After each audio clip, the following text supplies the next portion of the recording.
to do a key for recitation on Friday, April 11th. So the first question I'm actually not going to answer because we did this exact thing in class. So I want you to refer to your notes for both of these. And if you're still not sure, you can look at the class video because we did this all together and I made you submit it as a recitation question, and then I went back over it as a class. So we went over this several times. So you should be able to summarize the ways to make ketones and aldehydes, and so I want you to use those problem-solving skills and seek out the answer for yourself on that. The next one is LAH. We know that's roughly equivalent to H minus, if you remember from chapter 12. And H minus, when we have a carbonyl and any kind of nucleophile, it's always going to attack that base or the carbonyl carbon and kick it up. And so that's what it's going to do here. So our rings are largely unaffected, but then this becomes O minus over here. And now our hydrogen bond has formed. So from these lone pairs, basically, that made that hydrogen negative, that's where we got that bond from.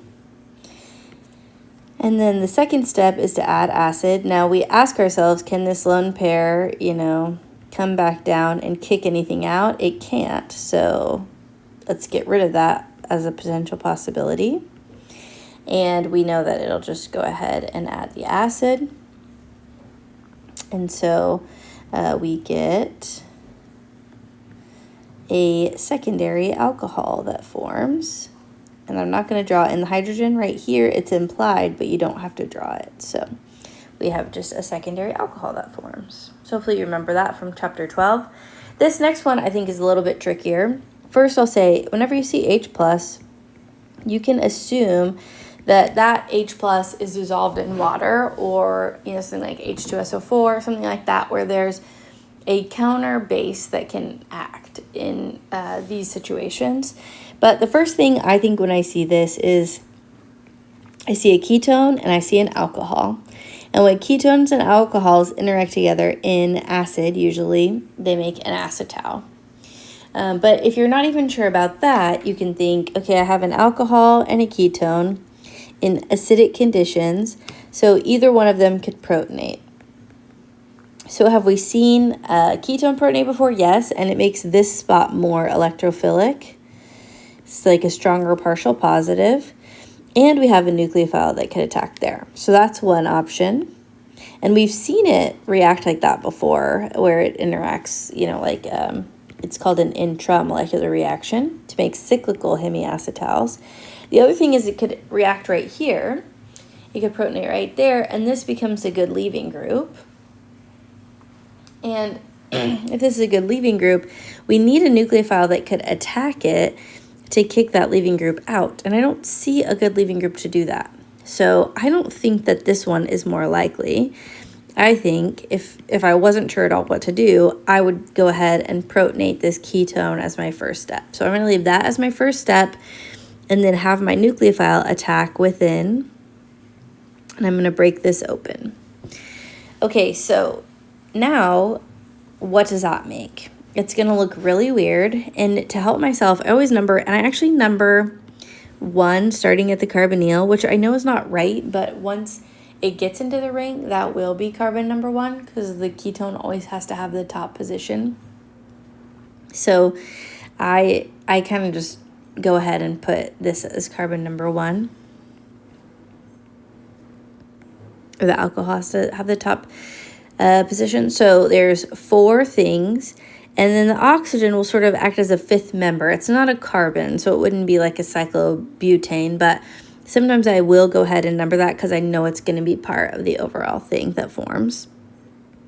So I'm going to leave this alcohol or this ketone pointed down, and I know that the ketone, that bond breaks. And so our ketone now is OH, like we've seen several times before. So this is carbon 1. And I'm I'm actually going to erase 1/2 of carbon 1. And I'll go ahead and draw carbon 2. Carbon 2, 3, 4. Oh, I drew those wrong. 2, 3. Let's see, carbon 1, 2, 3, 4. And then we have this fifth position, which actually, right, is not a carbon, it's an alcohol. But there is a bond that forms between the oxygen and the carbonyl carbon. So between that oxygen at position 5 and the carbonyl carbon, we get a bond.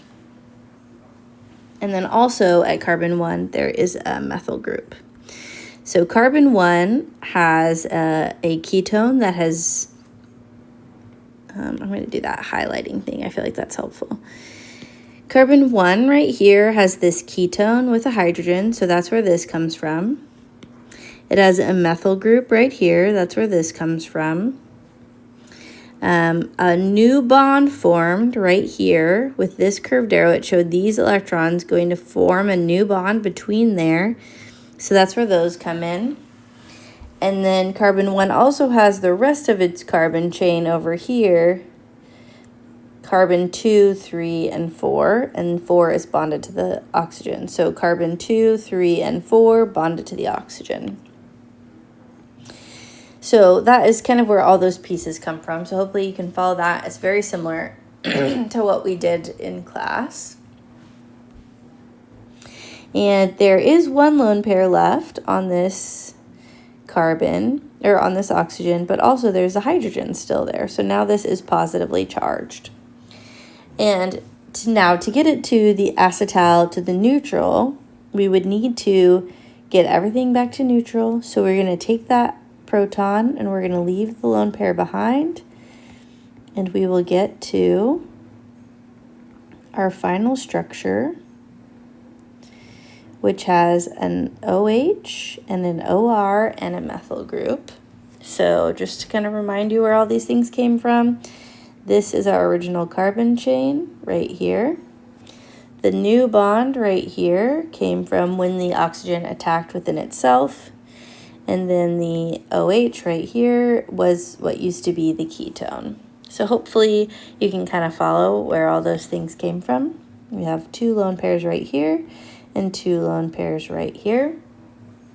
And this is a cyclic hemiacetal, and it is pretty stable. Okay, so I know that is like probably not intuitive, but just if there's only one reagent and acid, this is often a thing that is probably happening, so you can kind of look out for that.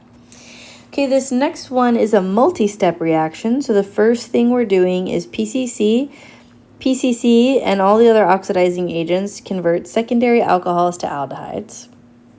And then the next thing, so we did that, or not to aldehydes, secondary alcohols to ketones. So we did that, here we go. And then the next thing is we have CH3 minus. So this negative carbon is going to attack right here. And I say CH3 minus because we have CH3 MgBr. And if you remember, CH3, which has a bromine attached to it, if you add it to magnesium, that bromine will leave and take it, it goes the other way. This magnesium will attack the bromine and it leaves its electrons behind. So you get CH3 minus and MgBr plus. So CH3 has now become basically a carbon salt. So it acts as a good nucleophile. And when we have a good nucleophile with a carbonyl carbon, this is what's going to happen. It's going to attack and that bond is going to break. And so we will get, our benzene ring won't really be affected because it's very stable. We'll have O minus. And now our new CH3, which just bonded to our carbon. And then if there's a good leaving group, we have to consider, if there's a good leaving group, can this recover and kick something out? But I only see R groups, which aren't good leaving groups in this case. And so we'll add our acid, and that will become an alcohol. So we already had this as a secondary alcohol. So you might be thinking like, well, what was the point? But we converted it from a secondary alcohol to a tertiary alcohol by going through this Grignard reaction. So that's kind of what made this useful, is we were able to add another carbon on. And really you don't have to draw the CH3 in. It can be implied just like that as well. Okay, what is the order of migration of a Baeyer-Villiger reaction? Villager? Again, this is one that we covered in class on Wednesday. So I'm going to have you check your notes, and I'll actually do that one with you. I think I'm going to try to do it off the top of my head. This is one that's kind of always hard for me to remember. First, it's hydrogen, then tertiary, then secondary, then phenyl, and then primary. So see, I'm like, oh, I think it's this. I don't remember for sure. So I'm going to write down what my best guess is, and then I'm going to go check. So then I'm going to go to the ketones and aldehydes, and I'm going to check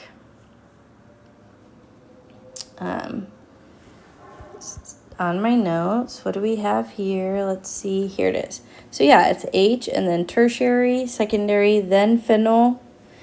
Secondary and phenyl seem like they're actually closer together, and then primary, and then methyl. So those two might kind of have a problem together. So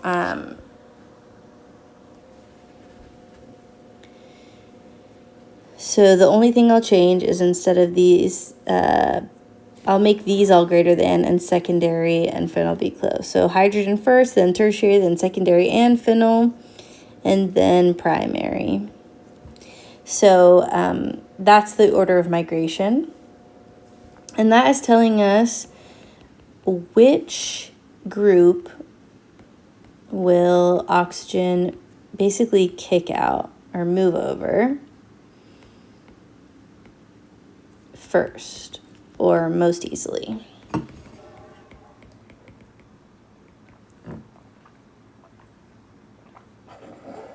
Sorry, my throat is hurting, so I had to pause to drink some water.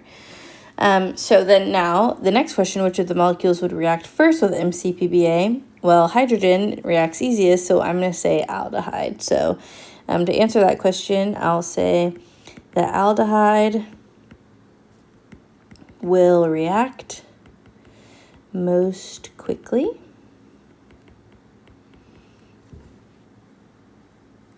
And then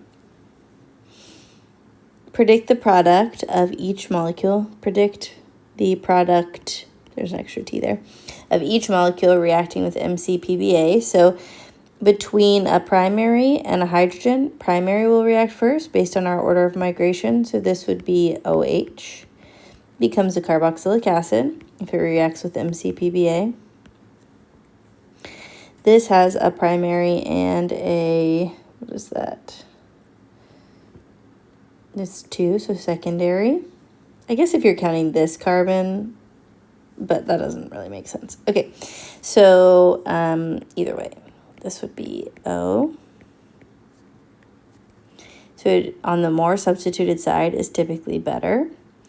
And then on this one, again, this has only one carbon. This has several carbons. So, yeah, I counted this one wrong. This should be tertiary, not secondary, because there's 1, 2, 3 carbons. Yeah, it becomes secondary after it migrates over. Okay, and then this one, so if we're going between a primary, it's only attached to 1 carbon, or a phenyl, the phenyl is before the primary, going back to our list up here. So that would make oxygen, and then our phenyl group. So basically it just converts these ketones to esters or carboxylic acids. So now we know a way to synthesize esters and carboxylic acids, and guess what the next chapter is going to be over? Okay, now for the following reaction, predict each intermediate and final product. So again, another multi-step reaction. So the first one, Br with FeBr3, I know that is going to convert this to bromine. And then we'd add magnesium and ether, and you've done this reaction before in the lab where you added bromobenzene into a flask with magnesium and ether, and you got MgBr. And you also did this next step where you added it to CO2. It was dry ice. So you have your lone pair here, and you add that to CO2. where this will attack and this bond will break. And so you will get one carbonyl still intact over here. So that comes from right here. But the other side, the bond broke. So O minus on this side. And then you add diol H to that. Really, there should have been a step of adding acid, so it became OH first, but I think that would be OH here. And then we add acid.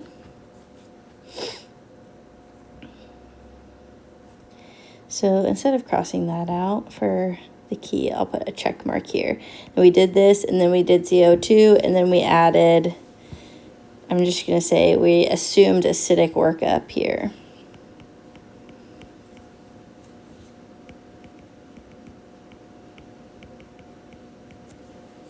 And then, after our acidic workup, we have made benzoic acid.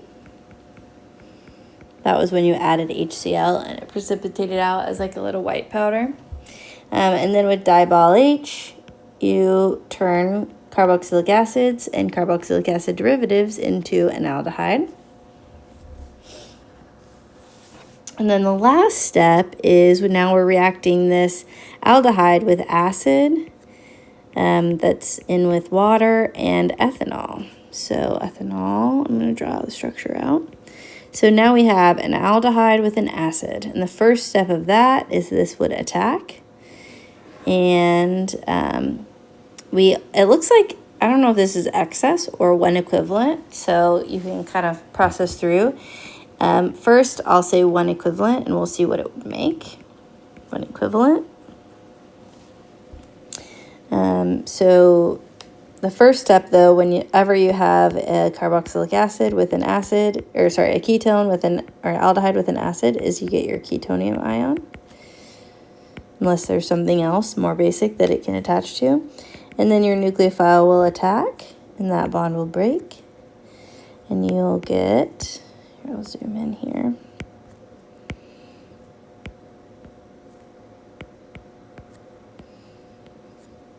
Your OH up here, and that's from what used to be your ketone. Your hydrogen's still there from the aldehyde, and then you have your oxygen from your ethanol. That's positively charged because it basically lost a pair of electrons to this new bond.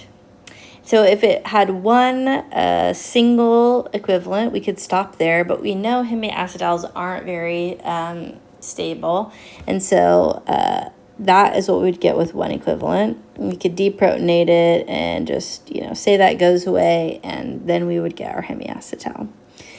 But if we had excess, it would keep going. And I'll tell you on the quiz and test, that you can assume excess or not for each of these. So if we had another one, the next step that would happen is we'd get this proton transfer. And if you're not sure about where these steps are coming from, you can go back and look at your notes where we did this together.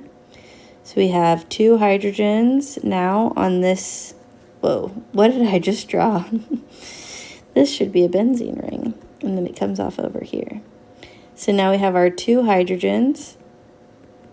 That's positively charged.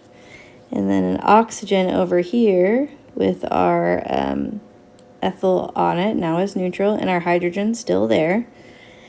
So the next thing that happens is kind of weird. You get this ketonium-like structure where a new carbonyl is formed, and the original carbonyl has now been converted to a leaving group and leaves. And so you get this weird structure where we have this carbonyl group and our hydrogen's still bonded to it, but also so is this ethyl group because it's from the ethanol originally. And so then your excess ethanol would come into play and it would attack again and kind of relieve that strain right there on that oxygen being positively charged, and you would get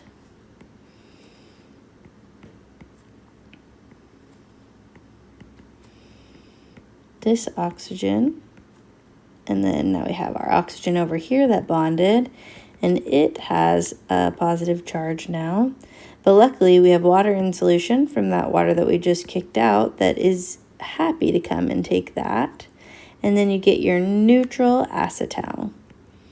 So that would be the mechanism that would happen. Now, it's not, I mean, oftentimes the ketone is favored at equilibrium, but it is possible for this reaction to happen.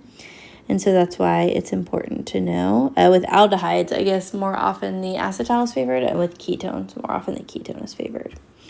But ultimately, this would be the final product of this multi-step reaction. So I know the original multi-step reactions, when you first look at them, they're kind of scary. But if you just take each one at a time, I think you'll start to see like, oh, I've done this one before, I've done this one before. And just try to get points where you can for things that you do understand. Okay, the next question is determine what reagents and in what order would be required to achieve the following transformation. Okay, so this is retrosynthesis. I kind of wish I'd given a little bit more space, but I guess I can go on to the next page. When I see a structure like this looks like, if I look at this carbon right here, there's two OR groups, OR here and OR here. And so this, to me, is a cyclic acetal. And we were able to make cyclic acetals by combining, some kind of aldehyde or ketone with a diol. If you remember, we did that in class on Wednesday. And so the first thing that I'm thinking is that's probably what we have here.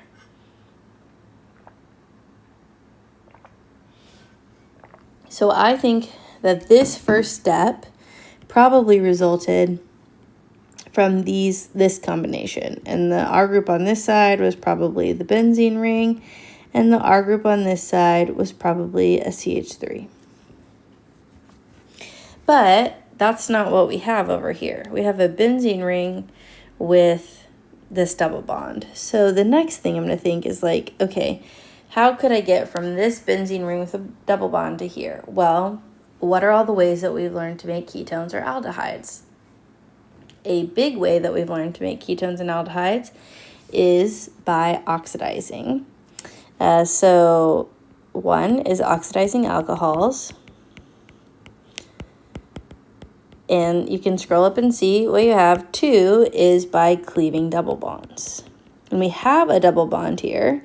So that's something you're going to look at. If I cleave this double bond, what would I get? I would get this phenyl on one side, bonded to the oxygen, but over here it would be a hydrogen, and one of our R groups needs to be a CH3, so that won't work. Oxidizing alcohols will, but we don't have an alcohol. But if we did, just to try it, I think if we started with an alcohol that had a CH3 on one side, so there's a CH3 right there, and the phenyl on the other, the benzene ring on the other. If we had this alcohol and we could oxidize it, then that would get us to the reagent that we decided was most likely to get to here. Okay, so I'm like, if we had this alcohol, that would work. How can we get from that alcohol to this double bond? What could we react with this double bond to get an alcohol? And hopefully, this is where your OChem 1 comes in. Chapter 8, you remember, adding alcohols to a double bond. So we would add something like H3O plus and H2O. And you could get an alcohol there. You need to do Markov-Nikov addition because this would be the most stable carbocation. Or the other one you learned was oxymercuration, demercuration. I think it's NaOH, NaBH4, and H2O maybe are the reagents, hopefully. I don't remember for sure. So, and if you don't remember the reagents, if you're on like a test or a quiz and you don't remember the reagents, you can just say oxymercuration, demercuration, and you'll get points for knowing what reaction it is, even if you don't know the reagents. So if you don't know reagents, that's a good way to go. So that's what I think I'm going to try to do. So if I start here, I'm just going to scroll down to the next page actually and look at what we said. So we started with this. In the first step we said is we need to get this to an alcohol, and so we could use H plus and H2O. And for me, I always just go ahead and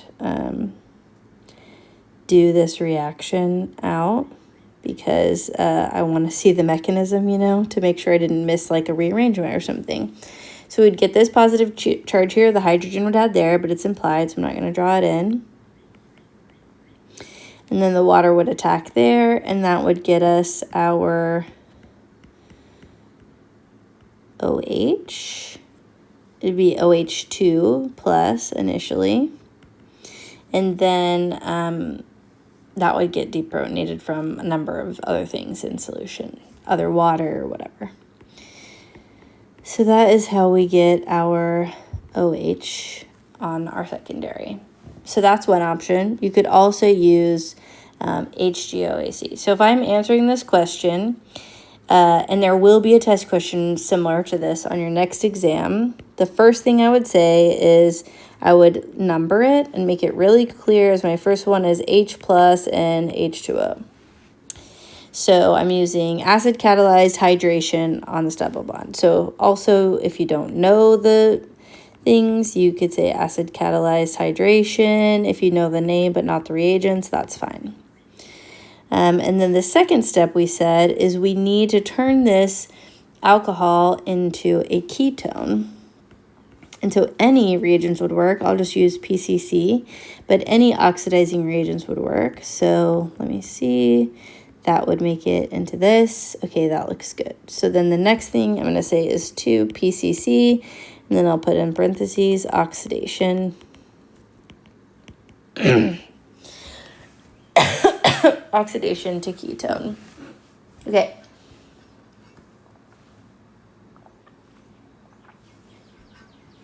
So then the next thing I'm going to look at here is, let's see, we said that we needed to get the alcohol, we needed to oxidize it, we needed to get this ketone, and then we were going to make a cyclic acetal with it. So we'd add this. In the presence of acid, so that's another reason to draw it out, is I just drew this diol, but I didn't draw the acid, and you would lose points for that. So make sure, you know, you clearly state what's happening. The first thing that would happen is this OH plus, and it would get protonated, so it would look like this. I'll draw that a little cleaner. And then one of these alcohols would attack, and we did very similar mechanism to this before in class, so hopefully you remember that's where we started in a class on Monday and started it on Wednesday. So this OH right here is from the original ketone. So from the original ketone, that's where that came from. And then we have a new oxygen that's bonded with a hydrogen. I'm actually gonna, yeah, that's fine. Okay, so that looks kind of weird. When we got to this point, a lot of y'all were like, what is happening? This looks crazy. And it does look crazy, but it's still right. And then the next step is this proton transfer where this takes it and that goes over. So we get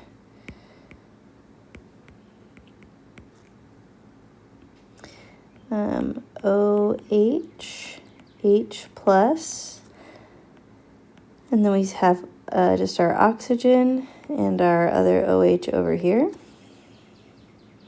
And then that's where we get our weird structure where the new carbonyl is formed and this leaving group leaves. And so we then have a benzene with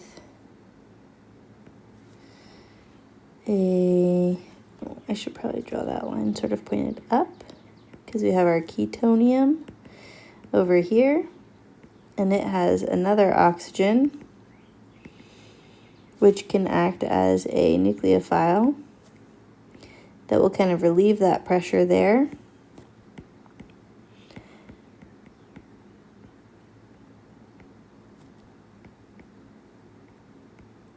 Okay, that looks kind of crazy. And there we go.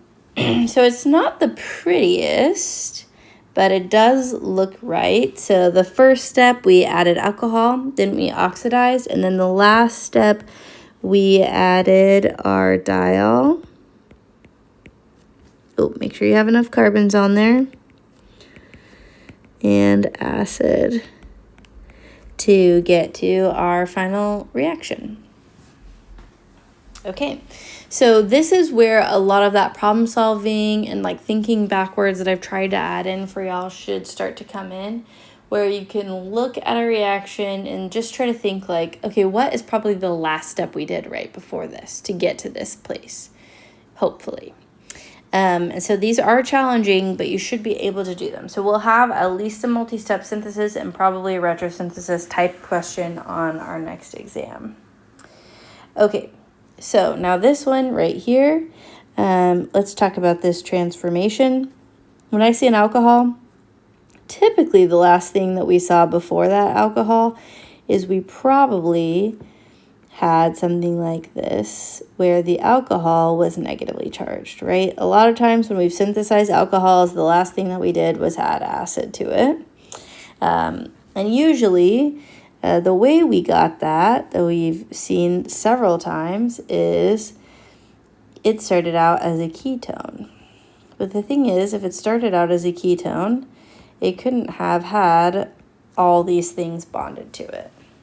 So that's weird. But usually the last thing we saw is, this bond went up, right? So if I'm trying to reverse engineer this thing, I'm thinking maybe that oxygen went down. But then again, we have too many bonds to carbon. That doesn't work. So one of them must have broken. And so at this stage, this is where, okay, you can kind of pick what happens. But I'm guessing that one of these was the nucleophile that attacked to kick this bond up. So you could pick any of these, but we started with this benzene ring, so I'm picking the benzene ring, and I'm going to break that off. And so that way we know, okay, so probably a benzene ring was our nucleophile. So if our benzene ring is our nucleophile, how do we get a benzene ring that's a nucleophile? Well, there's only one way that we've consistently seen to get carbon nucleophiles, and that is through Grignard reagent. So oftentimes we've seen this, but even in this packet, we've seen a Grignard reagent on a benzene ring. And so we got that by adding magnesium to bromobenzene. And how did we get bromobenzene? By adding FeBr3 and Br2 to our benzene. So again, when I look at this, I'm thinking that's my best guess of how this came to be. Something that other people do, that I do a lot too, actually, is that sometimes I can look from here to here and just try to think about what changed and what reactions can maybe help with that. But I think this is a little bit more of a methodical way to do retrosynthesis, whatever works consistently for you. But I'm going to now work this forward and see if that works. So the first thing is we add Br2 and FeBr3. And that gives us a Br2. And then if we add magnesium and ether to it. Oh, and if I'm answering a test question, I would say 1, Br2, FeBr3. 2, magnesium, and you probably need to say what solvent it's in, so magnesium and ether. And that will get you your Grignard reagent.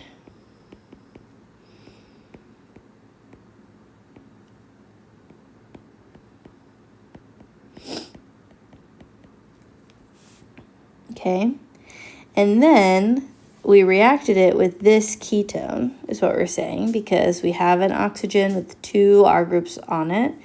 So let's see what happens if I react with this ketone with my Grignard.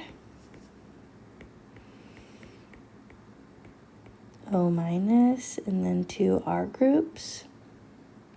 Okay, So that's looking good. So the next thing I'm going to add after I add my magnesium and ether is a ketone. And then to make it into an alcohol, I just need acid. You could probably add that in a second step, or you can add it, you can say acid workup or something. So hopefully you can kind of see the thought process of how I got there and how you could approach this kind of question on a quiz or a test. And even if you're not sure, if you can't remember, you could say like, you know, electrophilic aromatic substitution, bromination, something like that, and you'll at least get partial credit for that. But just try to put whatever you can to try to get points. Okay, I think that's everything for this packet. I hope that was helpful to you. Your next exam is your last chapter exam. You have a final exam after that, but your next exam is next week, and that's the last in-class exam before the final. So, and that'll cover probably up to what we've got to today, and whatever we get to today in class. I might include what we do on Monday, depending on how far we get, just to get you more prepared for your final. And I'll see y'all hopefully on Monday.